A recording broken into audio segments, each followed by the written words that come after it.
road rage shooting in Alexandria. The number of speed camera tickets issued in D.C. last year and the amount of money they brought in are at record highs. Someone is shooting random people on the streets of D.C. with paintball guns. This is typically our hottest time of year, so no kind of surprise. Reports of norovirus at a restaurant here in our area.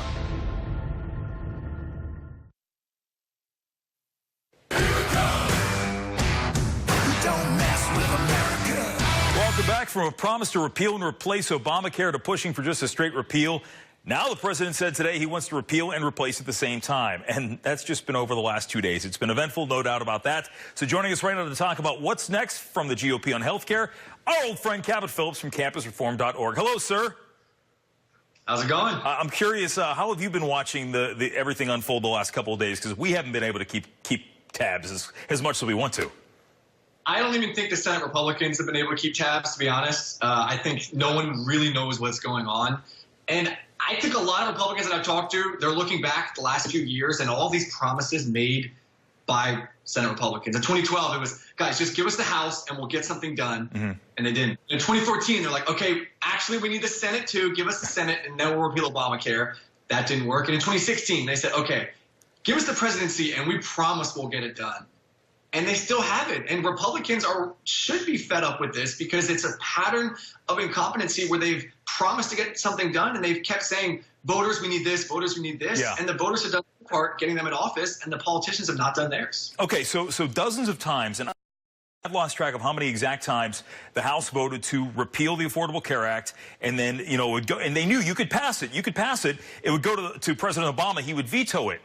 But now they can do it. They have the votes. They have the president to sign it. Why can't they get it done?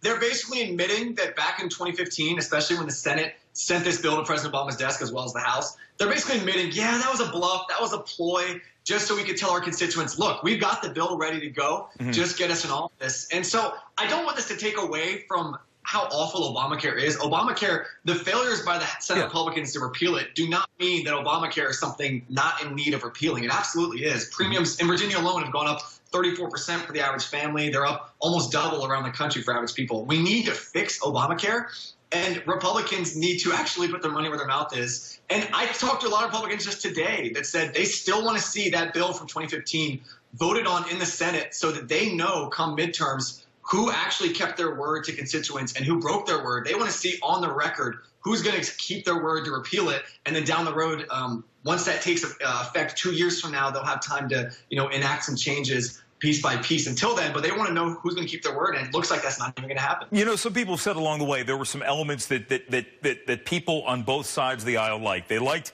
being able to keep your kids on health insurance till 26. They liked the pre-existing condition thing, which was addressed, it seemed, in this last iteration of the bill. So, I mean, is it a matter of maybe there's some things they like, but they don't want to admit it, or is it time, hey, we have to come together. We have to get Democrats in on this equation, whether they like it or not, because you got to have some bipartisanship if you want something done, it seems. Yeah.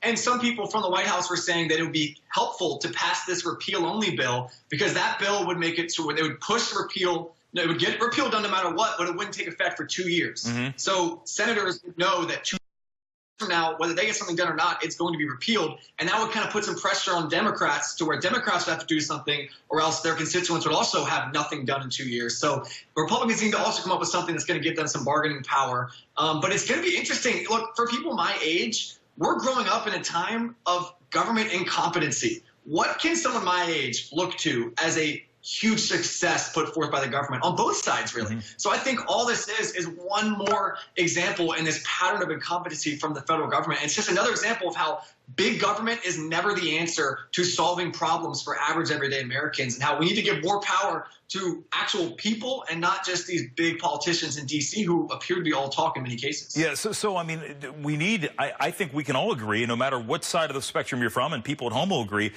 somebody has to step up and say, you know what?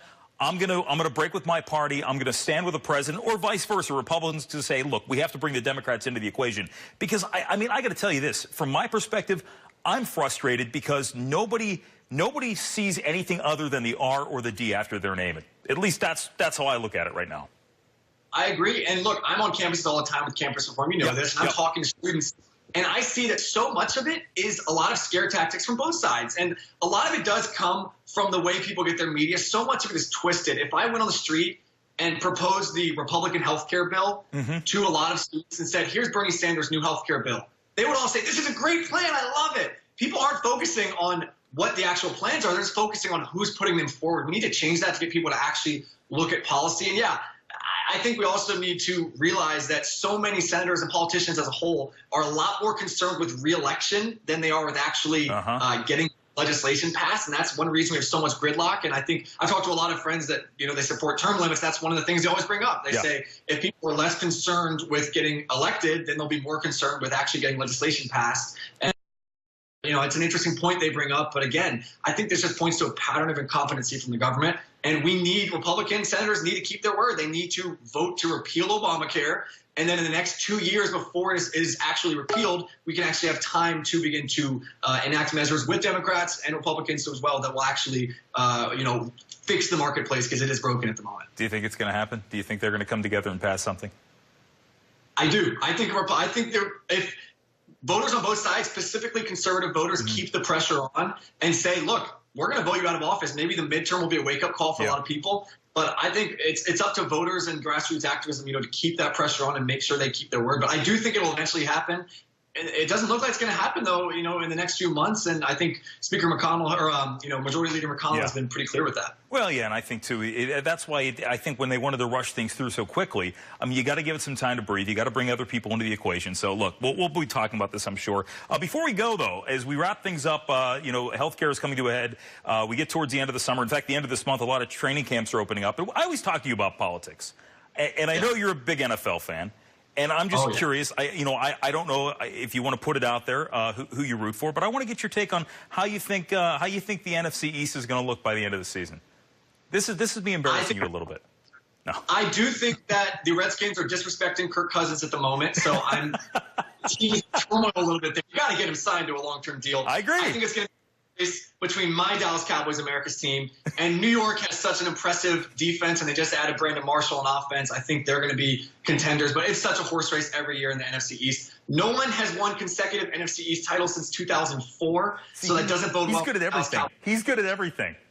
Hey, Cabot, good seeing you tonight. I appreciate it. In the meantime, we'll talk to you soon, and people can check your work out with campusreform.org. So enjoy the rest of your summer. I'm sure we'll see you again very soon. Absolutely. Look forward to it. All right. We are back after this on The Final.